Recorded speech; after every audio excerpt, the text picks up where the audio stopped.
Right ఇక bulletin లో super exclusive news చూస్తున్నాం. భారత రాజకీయాల్లో అత్యంత ధనిక మహిళా ప్రజాప్రతినిధులు ఎవరు? ఇప్పుడు ఈ ప్రశ్నకు సమాధానం ఆంధ్రప్రదేశ్ లో హాట్ టాపిక్ గా మారింది. అసోసియేషన్ ఫ్రమ్ డెమోక్రటిక్ రిఫార్మ్స్ విడుదల చేసిన తాజా నివేదిక ప్రకారం దేశంలోనే అత్యంత సంపన్న మహిళా నేతల జాబితాలో మొదటి 3 స్థానాలను మన ఏపీ ఎమ్మెల్యేలే కైవసం చేసుకున్నారు.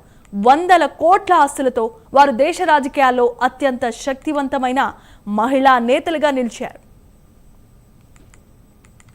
రైట్ గా ఈ సూపర్ ఎక్స్క్లూజివ్ న్యూస్ కి సంబంధించిన అప్డేట్స్ అందించడానికి నెల్లూరు నుండి మా కరెస్పాండెంట్ నరేష్ సిద్ధంగా ఉన్నారు. నరేష్, చెప్పండి, రిచెస్ట్ ఫీమేల్ పొలిటిషియన్ లీడర్స్ లో మహిళలు ఉన్నట్లుగా తెలుస్తోంది. ఏంటి దాని డీటెయిల్స్? రైట్ జమీమా, మొత్తానికైతే మహిళా దినోత్సవం సందర్భంగా అంటే మార్చి 8న భారతదేశ వ్యాప్తంగానే కాదు ప్రపంచవ్యాప్తంగా కూడా మహిళా దినోత్సవ వేడుకలు జరిగాయి. అందులో భాగంగానే భారతదేశానికి సంబంధించినటువంటి చట్టసభల్లో అంటే భారతదేశ రాజకీయాల్లో మహిళల యొక్క భాగస్వామ్యం ఎంత, అదేవిధంగా ప్రాతినిధ్యం పేరుతో అంటే ప్రాతినిధ్యం పేరుతో కూడా ఏడిఆర్ సంస్థ అంటే ఇక్కడ అసోసియేషన్ ఫర్ డెమోక్రటిక్ రిఫార్మ్స్ అంటే ఈ రిఫార్మ్స్ సంస్థ ఏదైతే ఒక నివేదిక ఇచ్చింది, ఆ నివేదిక ఇచ్చిన దాంట్లో చాలా ఆసక్తికరమైన విషయాలు వెల్లడాయి.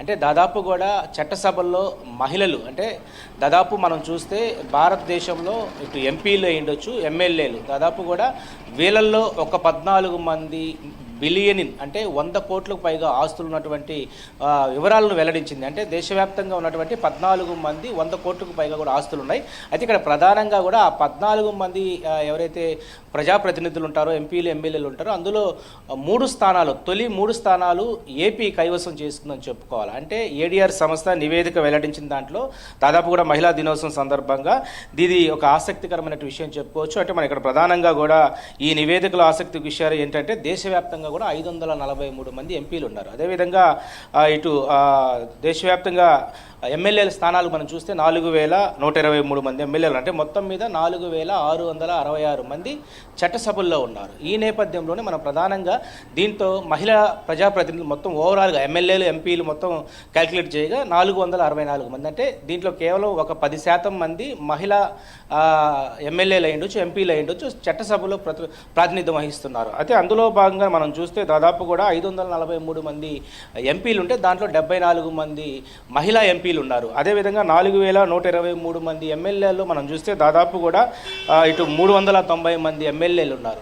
అయితే వీళ్ళు ఎలక్షన్స్ టైంలో 2024కు సంబంధించినటువంటి ఎలక్షన్ టైంలో వీళ్ళకి సంబంధించినటువంటి అఫిడవిట్లో ఏదైతే కేసు విషయాలు అయ్యుండొచ్చు, ఆస్తి విషయాలు అయ్యుండొచ్చు వాటిని పొందపరుస్తారు. ఈ నేపథ్యంలోనే ఇటు ఏడిఆర్ సంస్థ నివేదిక వెల్లడించడం జరిగింది. అందులో దాదాపు 14 మంది ప్రజాప్రతినిధులు 100 కోట్లకు పైగా ఒక నివేదికను విడుదల చేస్తే ఎవరైతే ఉన్నారో ఆ మహిళా ఎంపీలు అయ్యుండొచ్చు, ఎమ్మెల్యేలు అందులో మొదటి 3 వరుసలో మన ఏపీకి చెందినటువంటి వేమిరెడ్డి ప్రశాంత్ రెడ్డి ఇటు కోవూరు శాసనసభ్యురాలు. సో ఆమె 790 కోట్లు పైగా కూడా ఆమె అఫిడవిట్లో ఆస్తులు ఉన్నట్లుగా వెల్లడించడం జరిగింది. దాన్నే పదే ఏడిఆర్ సంస్థ నివేదికలో తొలి మహిళ 100 కోట్లకు పైగా ఆస్తులు ఉన్నటువంటి ముగ్గురులో ఒకరు వేమిరెడ్డి ప్రభాకర్ రెడ్డి మిస్సెస్ కోవూరు శాసనసభ్యురాలు వేమిరెడ్డి ప్రశాంత్ రెడ్డి.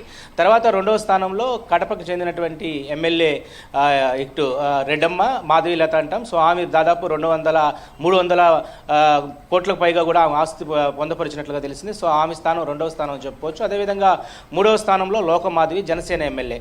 సో ఇలా 1, 2, 3 స్థానాలు ఇటు ఏపీలో ఉన్నటువంటి ఎమ్మెల్యేలు ఇటు మహిళా ప్రాతినిధ్యం వహిస్తున్నటువంటి ఉన్నారో వాళ్ళకి కైవసం చేసుకోవడంతో ఏడిఆర్ సంస్థ ఒక నివేదికలో తొలి 3 స్థానాలు ఏపీఏ కైవసం చేసుకోవడంతో ఒక్కసారి కూడా ఇది ఒక ఆసక్తికరమైన విషయం చెప్పుకోవాలి. ఎందుకంటే చట్టసభల్లో మహిళలు ప్రాతినిధ్యం వహిస్తూ ఉన్నారు, భాగస్వామ్యం అవుతూ ఉన్నారు. కానీ దీంట్లో బిలియన్ అంటే 100 కోట్లకు పైగా ఆస్తున్నటువంటి మహిళలు కూడా చట్టసభల్లో మన ఏపీకి చెందిన వారు ఉండడం కూడా గమనార్హంగా కూడా చెప్పుకోవచ్చు. మొత్తానికి అయితే ఇది ఒక ఆసక్తికరమైనటువంటి రాజకీయంగా ముందుకు కొనసాగుతున్న పరిస్థితి కనబడతా. Right, thanks for the updates Naresh.